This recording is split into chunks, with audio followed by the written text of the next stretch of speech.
Welcome back to ಆಹಾ ಅಡುಗೆ ಮನೆ. ನಾನು ಬ್ರೇಕ್ಗಿಂತ ಮುಂಚೆ ಇಂದ್ರಜಿತ್ ಲಂಕೇಶ್ ಅವ್ರ ಜೊತೆ ಹಾಗೂ ಅವರ ಪತ್ನಿಯವ್ರ ಜೊತೆ ಮಾತನಾಡ್ತಾ ಇದ್ದೆ. ಸೂಪರ್ ಕೇಕ್ ತಿಂದಿದ್ದಾಯ್ತು. ಈಗ ಸೂಪರ್ ಕಿಚನ್ಗೆ ಎಂಟ್ರಿ ಆಗಿದ್ದೀವಿ. ಆ ಕಿಚನ್ನ ಸ್ಪೆಷಾಲಿಟಿ ಏನು ಬನ್ನಿ ಅವರಿಂದನೇ ತಿಳ್ಕೊಳ್ಳೋಣ. ಸೊ ಇಂದ್ರಜಿತ್ ಆಗಲೇ ಹೇಳ್ತಾ ಇದ್ರಿ ನಿಮ್ಗೆ ಎಷ್ಟು ನೀಡಿದೆಯೋ ಆ ರೀತಿಯಲ್ಲೇ ಕಾಂಪ್ಯಾಕ್ಟ್ ಆಗಿ ಕ್ಯೂಟ್ ಆಗಿ ಕಿಚನ್ ಮಾಡ್ಕೊಂಡಿದ್ದಾರೆ. ಸೊ ನಿಮ್ಮ ಕಿಚನ್ ಸ್ಪೆಷಾಲಿಟಿ ಸ್ಪೆಷಾಲಿಟಿ ಏನು ಅಂತಂದ್ರೆ ತುಂಬಾ ಕೂಲ್ ಆಗ್ಬಿಟ್ರೆ ನೋಡಿ ಇಲ್ಲಿ ಮೈಕ್ರೋವೇವ್ ಇದೆ. ಓಹ್, ಸ್ವಲ್ಪ ತಲೆ ಬಿಸಿ ಆಗ್ಬಿಟ್ರೆ ಇಲ್ಲಿ ಫ್ರಿಡ್ಜ್ ಅಲ್ಲಿ ವಂಡರ್ಫುಲ್. ಸೊ ಅವ್ರು ಹೇಳ್ತಾ ಇದ್ರು ಎಲ್ಲ ಕೈಗೆ ಸಿಗುತ್ತೆ. ಮೈಕ್ರೋವೇವ್, ಫ್ರಿಡ್ಜ್ ಎಲ್ಲ ನೋಡಿ ಇಷ್ಟು ಕಾಂಪ್ಯಾಕ್ಟ್ ಆಗಿರೋದ್ರಿಂದ ಯು ಕ್ಯಾನ್ ಗೆಟ್ ಎವ್ರಿಥಿಂಗ್ ಒಂಥರ ಹ್ಯಾಂಡಿ. ಮುಂಚೆ ನಾವು ಇನ್ನೊಂದು ಹಿಂದಿನ ಮನೇಲಿ ಇದ್ದಾಗ ಇಟ್ ವಾಸ್ ಟೂ ಬಿಗ್. ಎಲ್ಲ ಏನಿರುತ್ತೆ ಅಂತ ಒಂದು ಸ್ಮಾಲ್ ಲೋಟ ಬೇಕು ಅಂತಂದ್ರೆ ಒಂದು 4-5 ಡ್ರಾ ತೆಗಿಬೇಕಾಯ್ತು, ಹುಡುಕ್ಬೇಕು. ಇಲ್ಲೇನಿಲ್ಲ, ಇಲ್ಲಿ ನೋಡಿ ನನಗೆಲ್ಲ ಗೊತ್ತಿದೆ. ಇಲ್ಲಿ ಕಪ್ಸ್ ಇದೆ, ಇಲ್ಲಿ ಸ್ಪೂನ್ಸ್ ಇದೆ. ಅವ್ರು ಅಂದ್ರೆ ಇನ್ನವೇ ತೋರಿಸ್ತಾ ಇದಾರೆ ನಾನು ಅಡಿಗೆ ಮನೆಗೆ ಬರ್ತಿರ್ತೀನಿ ಅವ್ರಕ್ಕಿಂತ ಜಾಸ್ತಿ ಸರ್ಪಿತಾ, ನಿಮ್ಗೆ ಹಿಂಗೆ ಅನ್ಸುತ್ತೆ? ನೀವು ಈ ಫಾಸ್ಟ್ ಲೈಫ್ನಲ್ಲಿ ನಿಮ್ಗೆ ಜಾಬ್ ಬೇರೆ ಹೋಗ್ತೀರಾ, ಸೊ ಅದರಲ್ಲಿ ಮಕ್ಕಳಿಗೆಲ್ಲ ಮಾಡ್ಕೊಬೇಕು. ಸೊ ಅವಾಗೆಲ್ಲ ಫಟಾಫಟ್ ಆಗುತ್ತಾ? ಇವಾಗ ಆಗುತ್ತೆ. ನಮ್ದು ಹಳೆ ಮನೇಲಿ ಆಗ್ತಾ ಇರಲಿಲ್ಲ, ಇದ್ರಲ್ಲಿ ಆರಾಮಾಗುತ್ತೆ. ಇಲ್ಲಿ ಆ್ಯಂಡ್ ನಮಗೆ ಒಗ್ಗರಣೆ ಹಾಕ್ಬೇಕಂದ್ರೆ this is very convenient for me. Okay. ಆಮೇಲೆ kids milk, so all the powders everything. ಆಮೇಲೆ ಇನ್ನೊಂದು ಒಳ್ಳೆ ಡಿಸೈನ್ ಮಾಡಿದಾಳೆ ಇವಳು ಮಾಡಿದ್ದು. ನಮ್ದು ಈ ತರ ಡೋರ್ಸ್ ಇಲ್ಲಿ ನಮಗೆ ಸ್ಪೇಸ್ ಕಮ್ಮಿ ಇತ್ತಲ್ಲ, so we had that turning double. Okay. ಒಳಗೆ ಈ ತರ ಟರ್ನಿಂಗ್ ಮೋರ್ ಸ್ಪೇಸ್ ಇರಬಹುದು. ಅಂಡ್ ನೀವು ಇಲ್ಲಿ ಸ್ವಲ್ಪ ಹೆವಿದು ಇಡಬಹುದು ಅಂತ ಅನ್ಸುತ್ತಲ್ಲ? ಅದಕ್ಕೋಸ್ಕರ ಹೆವಿ ಇಡಬಹುದು ಮತ್ತು ಜಾಸ್ತಿ ತಿರುಗ್ತಾ ನೋಡಿ, ಎಲ್ಲ ಸ್ಪೇಸ್ ಇದೆ full. Correct. It's not just ಇದು. We didn't want to waste any space. Okay. So there's a lot of space. I know how to open it but I don't know how to close it. shows that you don't come often ಅಂತ. Okay, ಹೌದು. ಬರ್ತಿರ್ತಾರ ಇಂದ್ರಜಿತ್ ಅಡುಗೆ ಮಾಡಿ ಕೊಡ್ತಾರಾ, ನಿಮ್ಗೆ help ಮಾಡ್ತಾರಾ? Sandwich ಮಾಡಕ್ ಗೊತ್ತು, omelette ಮಾಡಕ್ ಗೊತ್ತು. ಇದು ಅವ್ರ ಫೇವರೇಟ್ ಅನ್ಸುತ್ತೆ ಹಂಗಾದ್ರೆ. ತಣ್ಣಗಿರೋದು ಬಿಸಿ ಮಾಡೋದು ಬಂತು. ಎಲ್ಲ easy, but otherwise she cooks very good cakes. ತಿನ್ಬೇಕು ನೀವು, ಡಿಫ್ರೆಂಟ್ ಕೈಂಡ್ ಆಫ್ ಕೇಕ್ಸ್. ಆಮೇಲೆ ಏನ್ ಮೆಟೀರಿಯಲ್ಸ್ ಎಲ್ಲ ಯೂಸ್ ಮಾಡಿರೋದು ನೀವು ಇದಕ್ಕೆ? ಇದೊಂಥರ ಫ್ಲೋರ್ ನೋಡಿ, ಎಲ್ಲ family same light brown, beige, white, all in one family. Even the curtains, so all in ಒಂಥರ ಮ್ಯಾಚಿಂಗ್ ಕಲರ್ಸ್ ಅಲ್ಲೇ ಮಾಡಿದ್ದೇವೆ. ಇಟ್ಸ್ ವೆರಿ ವೆರಿ ಸಟಲ್ ನೋಡಿ, ಎಲ್ಲ all that same family, brown, beige, cream, white, ಆ ಥರ. ಆಮೇಲೆ ಇದು ಮೇಂಟೆನೆನ್ಸ್ ಈಸಿ. ಕಾಂಟ್ರಾಸ್ಟ್ ಗೆ ಒಂದು ಗ್ಲಾಸ್ ಕೊಟ್ಟಿದ್ದೀವಿ, ಯಾಕಂದ್ರೆ ಇಲ್ಲ ತುಂಬಾ ಬರೀ ಉಡ್ ಅಂತ ಅಂದ್ಬಿಟ್ಟು. ಹೌದು ಹೌದು, ಅಂದ್ರೆ ಮಧ್ಯ ಒಂದು ಸ್ವಲ್ಪ ಕಾಂಬಿನೇಷನ್ ಚೆನ್ನಾಗಿರುತ್ತೆ. ಆಮೇಲೆ best part is this stove. ನೀಟಾಗಿ ಆಚೆ ಕಡೆ ಹಂಗೆ ಹೋಗಂಗೆ ಚಿಮ್ನಿ ಎಲ್ಲೂ ಕಾಣೋದಿಲ್ಲ. ಆ ಪೈಪ್ ಇದೆಲ್ಲ ಹೊರಗಡೆ ಬಂದ್ಬಿಟ್ಟಿರುತ್ತೆ. ಹೌದು, ಅದನ್ನ ಹೈಡ್ ಮಾಡಿದೀವಿ ಆ ಚಿಮ್ನಿನ ಕ್ಲೀನ್ ಆಗಿ ಆಚೆ ಹೋಗೋದಕ್ಕೆ. ನೀವೊಂದು gas cylinder, because it's a compact kitchen, everything is outside. ಸೇಫ್ಟಿನೂ ಹೌದು, ಹೈಜೀನಿಕ್ಕು ಹೌದು, ಎಲ್ಲ ರೀತಿಯಲ್ಲಿ. Safety and hygienic, and they don't even have to come inside the house to fix a gas. So it's all outside.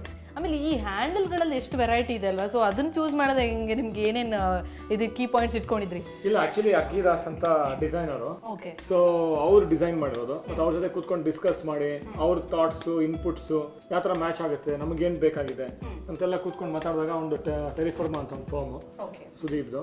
ಅವ್ನು ನನ್ನ close friend. ಅವನು ಇಡೀ ಮನೆಯೇ ಇಂಟೀರಿಯರ್ಸು ಎಲ್ಲ ಮಾಡಿದ್ದು ಸುದೀಪ್ ಮತ್ತು ಅಂಕಿದಾಸ್ ಅಂತ. ಎಲ್ಲನೂ ನೀಟಾಗಿ ನಮಗೇನು ಬೇಕು, ಎಷ್ಟು ಸ್ಪೇಸ್ ಬೇಕು, ಎಷ್ಟು ಕನ್ವೀನಿಯಂಟ್ ಆಗಿರಬೇಕು. But when it comes to comfort level, it should be very accessible and very maintainable and very subtle. ನನ್ನ ಪ್ರಕಾರ, ನನ್ನ ವೈಯಕ್ತಿಕ ಅಭಿಪ್ರಾಯ ಇದು. ಅವ್ರು ಫ್ಲಾಶಿ ವೈಟ್ ಇರ್ಬೇಕಂತ, ವೈಟ್ ಇರಬೇಕು, ಕಲರ್ ಕಾಂಬಿನೇಷನ್ ಎಲ್ಲ ಅದನ್ನ ನೋಡ್ಕೊಂಡು ಮಾಡಿ. ಇದು ಅಷ್ಟೇ ಬ್ಲೈಂಡ್ಸ್ ಮಾಡಿದ್ವಿ, ಕರ್ಟನ್ಸ್ ಮಾಡಲಿಲ್ಲ ಕಿಚನಲ್ಲಿ. ಇದು ಯು ಗೆಟ್ ನೈಸ್. ಓಕೆ, ಅದು ಮೇನ್ ಅಲ್ವಾ? ಇವಾಗ ಗಾಡಿ ಬೆಳಕು ಇಲ್ಲ ಅಂತಂದ್ರೆ ಕಿಚನ್ ಅಲ್ಲಿ ಒಂಥರ. ಆಮೇಲೆ ಈ ಓಪನ್ ಇರೋದಕ್ಕೆ ನಿಮ್ಗೆ ಹೊರಗಡೆ ಯಾರು ಬಂದ್ರು ಅಂತಂದ್ರು ಆ discussion you can be a part of the discussion. Correct. Light, ಬೆಳಕು, ಕಂಫರ್ಟ್ ಲೆವೆಲ್ ಎಲ್ಲ ಇದ್ರೆ ಸ್ವಲ್ಪ ಕರೆಕ್ಟ್ ಆಗುತ್ತೆ ಫುಡ್. ಇಲ್ಲಾಂದ್ರೆ ಉಪ್ಪು ಜಾಸ್ತಿ ಆಗ್ಬಿಡುತ್ತೆ, ಇಲ್ಲ ಮೆಣಸಿನಕಾಯಿ ಜಾಸ್ತಿ ಆಗ್ಬಿಡುತ್ತೆ. ಹಂಗೆ ಯಾವತ್ತಾರು ಆಗಿದ್ಯಾ ನಿಮ್ಗೆ ಕೋಪ ಮಾಡ್ಕೊಂಡು ಅದು ಫುಡ್ ಮೇಲೆ ಆಗಿದ್ದು impact? Not because of the kitchen. Not because of you. Yes, because of other reasons. So ಈ ಥರದೊಂದು ಅಡುಗೆ ಮನೆ ನಮ್ಮ ವೀಕ್ಷಕರು ಮಾಡ್ಕೋಬೇಕು ಅಂತಂದ್ರೆ ಎಷ್ಟು ಖರ್ಚು ಬೀಳ್ಬೋದು ಒಂದು ಅಂದಾಜಿಗೆ? ಈ ಥರದ it's very nominal. I think ನಮಗೆ ಕಿಚನ್ ಅದೇ ಒಂದು ಅಂತ ಗೊತ್ತಿಲ್ಲ budget, because completely we have done the interiors. ಆದರೆ ಇದೇನು ನಾಮಿನಲ್, ನೀವು ನೋಡ್ತಾ ಇದ್ದೀರಾ. Nothing jazzy, nothing flashy. Fridge ಎಲ್ಲ ಇವಾಗ ಯಾವ ಥರದ್ದು ನಿಮ್ಮ ವೆರೈಟೀಸ್ ಎಷ್ಟು ಬೇಕಾರಿದೆ ಆ ಥರದ್ದು ನೀವು ತಂದು ಇಡ್ಬೋದು. You don't even have to walk in and you can ಎಲ್ಲ ತರ್ಬೋದು. ಫ್ರಿಡ್ಜು, ಮೈಕ್ರೋವೇವ್ ಆ ಥರದ್ದೆಲ್ಲ ಬಿಟ್ಟರೆ is all very nominal, the styles and all that. And ಈ ಥರದ್ದು ಡ್ರಾಯರ್ಸು ಇದೆಲ್ಲ ನೋಡಿದ್ದೀರಾ ನೀವು ಮಾಡಲಿಕ್ಕೆ ಕಿಚನ್ಸು. ಮತ್ತು It's very, very nominal. Anybody can afford this kind of a kitchen. So ನೀವು ಕೊನೆದಾಗಿ ಅರ್ಪಿತ ಏನು ಹೇಳಕ್ಕೆ ಇಷ್ಟಪಡ್ತೀರ? ಒಂದು ಅಡುಗೆ ಮನೆ ಮಾಡ್ಕೋಬೇಕು ಅಂತಂದಾಗ ಏನೇನು ಐಡಿಯಾಸ್ಗಳನ್ನ ಇಟ್ಕೊಂಡು ಹೇಗೆ ಮಾಡ್ಕೊಬೇಕು, ಏನು ಅವರಿಗೆ ಒಂದು ಟಿಪ್ಸ್ ಕೊಡಬೇಕು ಅಂತಂದರೆ? ಅದೇ ನಾನು ಹೇಳಿದ್ನಲ್ಲ, ಕನ್ವೀನಿಯೆಂಟ್ ಆಗಿರಬೇಕು, ಎಲ್ಲ ಕೈಗೆ ಸಿಗಬೇಕು, ಮೇಂಟೆನೆನ್ಸ್ ಈಸಿ ಇರಬೇಕು. ಅಷ್ಟು key factors, especially for working ladies, that is more important. ಹೌದು, ಅದು ಅಡುಗೆ ಮನೆ ಚೆನ್ನಾಗಿದ್ರೆ ಅಡುಗೆನೂ ಚೆನ್ನಾಗಿರುತ್ತೆ. ಏನೇ ಚೆನ್ನಾಗಿರುತ್ತಲ್ಲ. ಸೊ ನಿಮ್ಮ ಕಿಚನ್ ನೋಡಿ ಎಲ್ಲರೂ ಅಪ್ರಿಷಿಯೇಟ್ ಮಾಡ್ತಾರೆ, ಏನಂತಾರೆ? ಇಲ್ಲ ಅಂದ್ರೆ ಡಿಫ್ರೆಂಟ್ ಅಂತಾರೆ. ಇಟ್ಸ್ ನಾಟ್ ಎಕ್ಸ್ಟ್ರಾರ್ಡಿನರಿ ಅಂತ ಅಲ್ಲ, ಇಟ್ಸ್ ಡಿಫ್ರೆಂಟ್ ಅಂತಾರೆ. ಆ್ಯಂಡ್ ಇಟ್ಸ್ ವೆರಿ ಕನ್ವೀನಿಯೆಂಟ್ ಅಂತಾರೆ. ಬಂದವರೆಲ್ಲ ನೋಡ್ಬೋದು, ಫ್ರೆಂಡ್ಸ್ ಎಲ್ಲ ಅವರೆಲ್ಲ ಸ್ವಲ್ಪ ಸರ್ಪ್ರೈಸಸ್ ಇದೆ ನೋಡಿ, ಅಲ್ಲಿ ಶೆಲ್ಫ್ ಹೇಳಿದ್ದು ಮತ್ತು ಈ ತರ ಕಾಣುತ್ತೆ, ಚಿಕ್ಕದಾಗಿ ಕಾಣುತ್ತೆ, ಬಟ್ ಲಾಟ್ ಆಫ್ ಸ್ಟೋರೇಜ್ ಒಂದು ವೇಸ್ಟ್ ಮಾಡಲೇ ಕನ್ವೀನಿಯಂಟ್.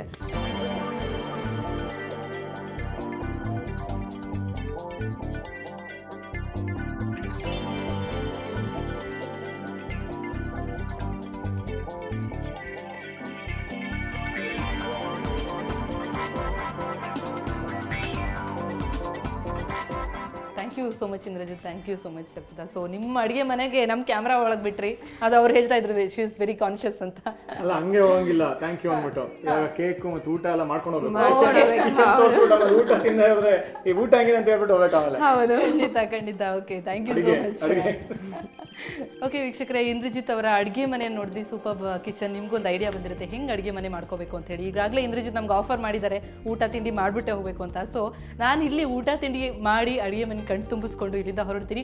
ಮತ್ತೆ ಇನ್ನಷ್ಟು ಇಂಟ್ರೆಸ್ಟಿಂಗ್ ವಿಚಾರಗಳನ್ನ ಅಡುಗೆ ಮನೆ ಬಗ್ಗೆ ನಿಮಗೆ ತಿಳಿಸೋದು ಬಾಕಿ ಇದೆ, ಅದನ್ನು ನೋಡೋಣ ಒಂದು ಪುಟ್ಟ ಬ್ರೇಕ್ನ ನಂತರ.